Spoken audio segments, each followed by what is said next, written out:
इन दोनों साढ़ होके मन तो तैयार हो गए रे मोटोकरी तय करबे धुन नहीं करबे देखा का करियो अरे मिसकाल आई छोड़े जोड़ीदार ऐसे करबे नहीं वो करी हम बात संगवारी तब छाओ डोकरी का है ही पार करबे देखो जब तक हम संगवारी नहीं ये गीत ला सुन के मोर फोन लगा भैया एक बार करबे वाले गीत बात आप सही बोले तो साधो हे पार पार करबे ना हे रानी मोर मोबाइल नंबर में विश्वास करबे ऐसे एती तेती करता धरन हो तमोला नहीं करबे एक बार करबे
सुनना हो काहे तो इकर जग नंबर मांगा था बोला जलन नहीं हुआ थे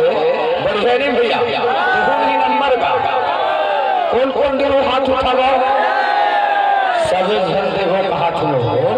अच्छा है नहीं ताए मतलब मिस कॉल कर ले बेटे कब करके उठाओ नहीं भैया उठा लो